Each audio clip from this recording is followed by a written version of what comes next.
Hi, I'm Don, and today what we're going to do is we're going to swap out this propeller for a stainless steel propeller. A stainless steel propeller will give you a little bit more performance than the aluminum propeller, so that's what we're going to do. Okay, so back at the swim platform, what I've done is I've assembled all the materials that I'm going to be using today, and I'll just go through them with you. So here we have the propeller. It's a stiletto propeller. It's got a solid hub as opposed to the flow-torq 2 system. I don't know if you can see that so well in there. You can see that you can get a view right through there. On the back side we have the solid hub on the inside. You can see the splines on the back there, or the threads. That's going to fit onto the splines of the prop. And here we have the notches where the propeller nut tab washer are going to lock into. As I mentioned, I have a new propeller nut and tab washer. Basically that goes inside there, and we have some nice new threads to seal onto the prop shaft. The prop wrench I have is one of the floatable prop wrenches. In order to keep the prop shaft well lubricated and the propeller performing properly, we're going to use some of this Quicksilver 24C.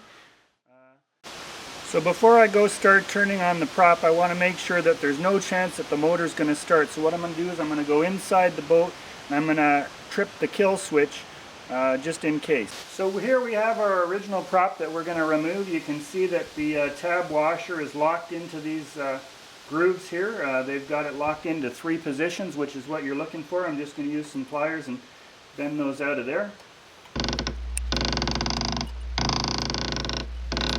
Don't got to go too far, just got to get the tabs clear of the nut down below.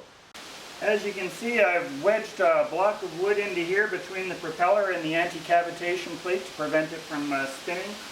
Once again, also I've activated the kill switch inside the boat. Then I'm going to get the prop wrench on here. For those of you who forget the old term, it's righty-tighty, lefty-loosey. Here we go.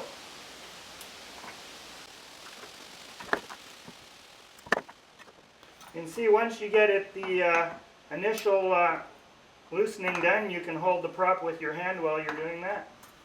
Another method you can do once it's loose enough is you turn the propeller while you're holding the wrench still. You could even brace it against the anti-cavitation plate for a little extra support. And just keep turning that until your nut's free, or you can get it by hand.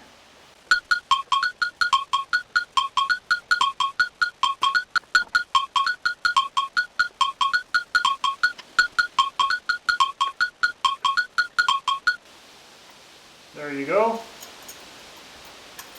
There comes your tab washer right after. So now to get the prop off, I'm going to get a grip on the blades and pull off, and you can see that came off quite nicely. You can see some of the lube is left on here, and here's my my thrust washer, which I shouldn't have to replace. You can see inside there's some lube. This is a flow-torq 2 system. You can see there's an inner device here that slides into a plastic sleeve. So now before I put on the new prop, what I'm going to do is going to clean off the prop shaft and all these splines and make it nice and ready for the new prop, remove any gunk that might have accumulated there. You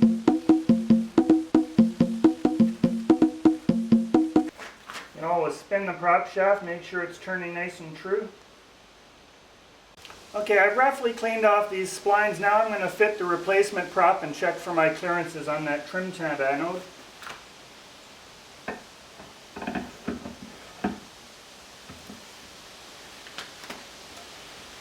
Slips on and I can turn it. Oh, so as you can see, the thing we were told about and warned about is that this prop could come into contact with the trim tab anode. So what I'm going to have to do is I'm going to take a file, Dremel tool, whatever, and I'm going to shave this back. Like I mentioned, there are offset trim tab anodes available from your marine supply retailer. So what I'm going to do to notch this out is I'm going to take the trim tab anode down a little bit with a file, or sorry, a hacksaw, cut out a little notch, and I'll smooth it off with a file.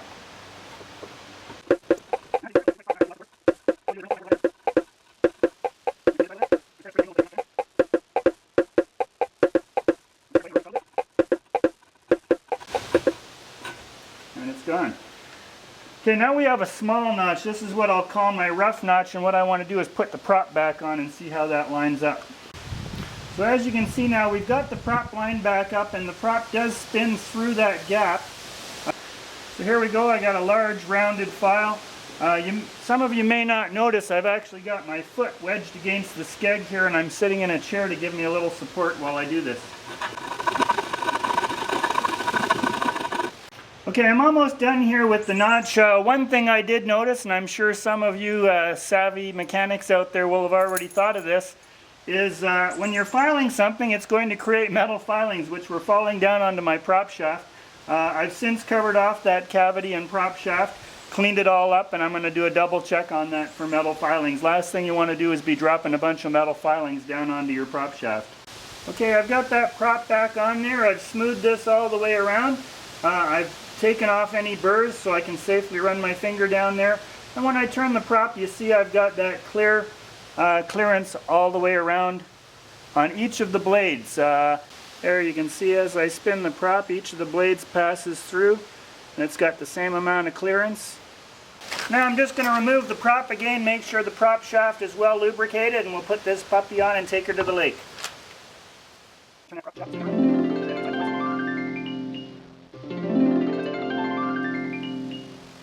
And when I put the prop on, it's going to spread it around a little bit as well.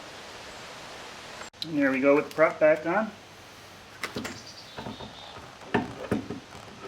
Turning and lining up the splines, and it'll slide right on. There we go. Next thing that goes in is the continuity washer. It just slips actually on the end of here. And then this whole assembly is going to fit in. You can notice that I've got threads on here, and they're going to have to match the threads on the inside there. I just slipped off.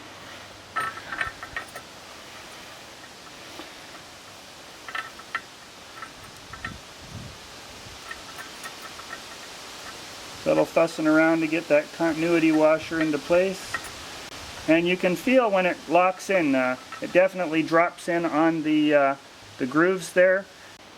So the first thing you can do here is you can slide your tab washer in. That'll line up with the grooves. Prop nut will go in on top. Okay, once you get that on hand tight, you'll know the threads aren't cross-threaded. I've got a little of that marine lubricant under there, helps out.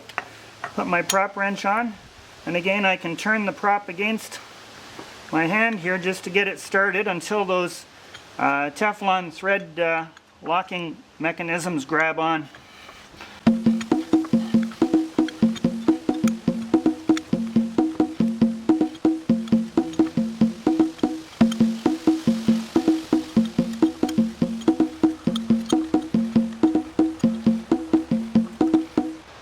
Okay, once you get it to the end, you'll feel it snug up. That's when you're going to have to go to your block of wood. It's again locking the block of wood between the anti-cavitation plate and the prop. And you always pull on a prop, or on a wrench. You never push a wrench. That protects your knuckles. If you have a torque wrench, I believe they're saying 55 foot-pounds of torque. We've got a floating wrench here, and then also what you want to do is you want to start thinking about lining up these tab washers with your grooves, because that's what it's going to lock the propeller nut and keep it from spinning off. Okay, I got her good and snug, and I've got 3 of these tabs lined up, and I'm going to lock them down. You'll notice the amount of threads that are exposed on the end. If you don't have this much thread, I've got about 1/4 to 3/8 an inch. If you don't have that much, your prop might not be all the way forward. Okay, here we go. I'm just going to push these tabs locking washers forward. That first one a little bit more. We're locked in. Spin this prop, spins nice and freely. We're ready to go boating. So there you have it. There's my prop change. I've got my new stainless steel stiletto prop on there. I'm going to take it out for my lake test. With the old prop, what I'm going to do is I'm going to bag it up and keep it on board. It never hurts to have a spare prop on board your boat. I will have to return inside the boat and turn on the kill switch. Was the last thing that I did prior to removing this prop. And let's go have some fun. So in summary, here's what we did. You shift into neutral and trip your kill switch. Remove the prop nut and propeller. Clean, inspect, and lube the prop shaft. Replace the prop and aft washer assembly. Install your new prop nut with tab washer. Seat at least 3 tabs on the tab washer. Reactivate your kill switch and then go boating.